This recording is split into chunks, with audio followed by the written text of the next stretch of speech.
Telangana assembly సమావేశాలు ప్రారంభమయ్యాయి. Assembly సమావేశాలకు కేసీఆర్ హాజరయ్యారు. దివంగత సభ్యులకు అసెంబ్లీ సంతాపం తెలిపింది. మాజీ ఎమ్మెల్యేలు రామరెడ్డి దామోదర్ రెడ్డి, కొండా లక్ష్మారెడ్డిలకు సంతాప తీర్మానాలు ప్రవేశపెట్టారు. దివంగత సభ్యులకు సభ సంతాపం తెలిపింది.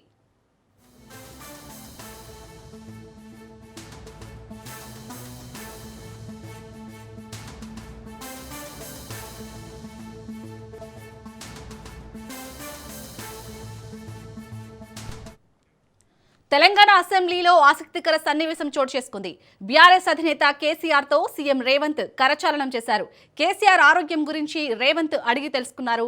కేసీఆర్ మిగతా సభ్యుల కంటే ముందుగా వెళ్లి సీట్లో కూర్చున్నారు. కేసీఆర్ తో మంత్రులు, కాంగ్రెస్ ఎమ్మెల్యేలు కరచాలనం చేశారు. కాంగ్రెస్ నూతన ఎమ్మెల్యే నవీన్ యాదవ్ కేసీఆర్ ఆశీర్వాదం తీసుకున్నారు. తొలి రోజు సభలో కొన్ని నిమిషాలే ఉన్నారు కేసీఆర్. సభకు వచ్చిన కొద్దిసేపటికే కేసీఆర్ వెళ్లిపోయారు.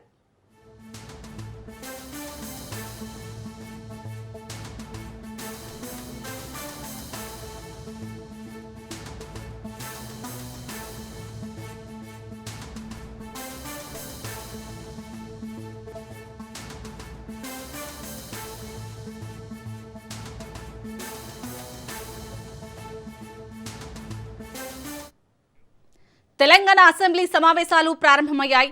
అసెంబ్లీ సమావేశాలకు కేసీఆర్ హాజరయ్యారు. దివంగత సభ్యులకు అసెంబ్లీ సంతాపం తెలిపింది. మాజీ ఎమ్మెల్యేలు రామరెడ్డి దామోదర్ రెడ్డి, కొండా లక్ష్మారెడ్డిలకు సంతాప తీర్మానాలు ప్రవేశపెట్టారు.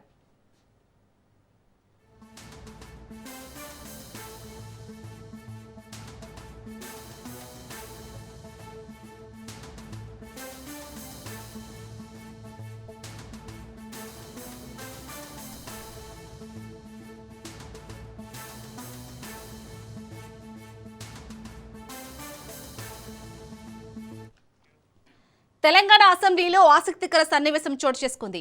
బీఆర్ఎస్ అధినేత కేసీఆర్ తో సీఎం రేవంత్ కరచాలనం చేశారు. కేసీఆర్ ఆరోగ్యం గురించి రేవంత్ అడిగి తెలుసుకున్నారు. కేసీఆర్ మిగతా సభ్యుల కంటే ముందుగా వెళ్లి సీట్లో కూర్చున్నారు. కేసీఆర్ తో మంత్రులు, కాంగ్రెస్ ఎమ్మెల్యేలు కరచాలనం చేశారు. కాంగ్రెస్ నూతన ఎమ్మెల్యే నవీన్ యాదవ్ కేసీఆర్ ఆశీర్వాదం తీసుకున్నారు. తొలి రోజు సభలో కొన్ని నిమిషాలే ఉన్నారు కేసీఆర్. సభకు వచ్చిన కొద్దిసేపటికే కేసీఆర్ వెళ్లిపోయారు.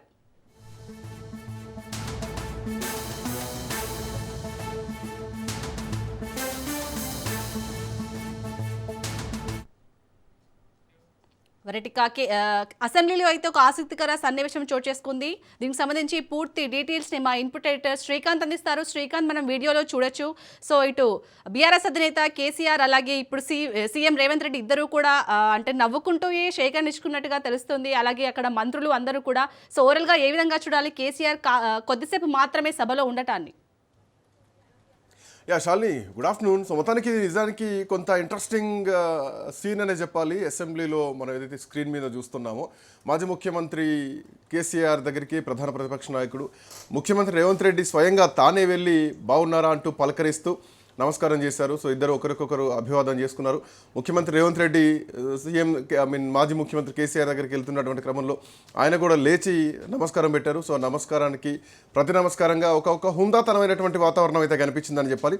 కొంత ఇంట్రెస్టింగ్ ఫ్యాక్టర్ అని చెప్పాలి. ఎందుకంటే రేవంత్ రెడ్డి, కేసీఆర్ ఒకరికొకరు ఎదురుపడ్డటువంటి సందర్భాలు, తారసపడ్డాలు చాలా అరుదనే చెప్పాలి. ఆ రోజు ముఖ్యమంత్రిగా రేవంత్ రెడ్డి ప్రమాణ స్వీకారం చేసిన తర్వాత, కాంగ్రెస్ పార్టీ అధికారంలోకి వచ్చిన తర్వాత కేసీఆర్ ఆ రోజు కాలు జారి కింద పడిపోవడం, ఆయనకు తుంటి విరగడం, సో సర్జరీ చేయడం, అప్పుడు హాస్పిటల్కి వెళ్ళగలడం, ఆ తర్వాత మళ్ళొకసారి అసెంబ్లీలో చూసుకున్నారే తప్ప దగ్గరికి వచ్చి చేయి పెట్టి కలిసిందైతే ఏమీ లేదు. సో మహా అయితే 1-2 సార్లు మాత్రమే.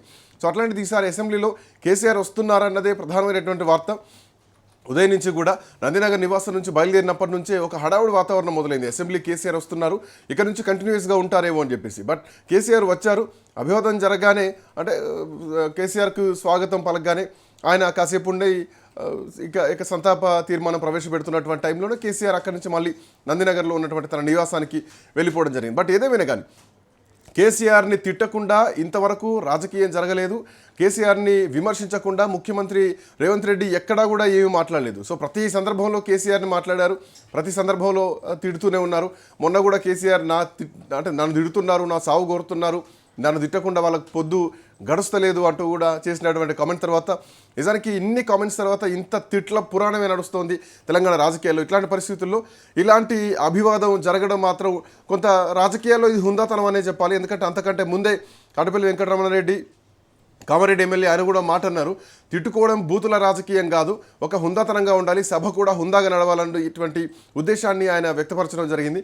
ఆ తర్వాత ఈ సీన్ కూడా దాని కంటిన్యూషన్లో ఈ సీన్ కూడా కొంత మంచి వాతావరణం అని చెప్పారు. రాజకీయాల్లో ఇట్లాంటివి జరగాలి. గతంలో వైఎస్ రాజశేఖర రెడ్డి లేదంటే చంద్రబాబు నాయుడు ఉన్నప్పుడు, లేదంటే కిరణ్ కుమార్ రెడ్డి ఉన్నప్పుడు, లేదంటే అటు రోషయ్య ఉన్నప్పుడు కొంత ఇట్లాంటి వాతావరణం ఉండేది. ఇంట్లో బద్ధశత్రువులు లాంటి వాతావరణం ఉండకపోయేది. బట్ ఈ మధ్యకాలంలో తెలంగాణలో ఇక పార్టీలు అంటేనే బద్ధశత్రువులు అన్నటువంటి పరిస్థితిలోకి వచ్చేసాయి.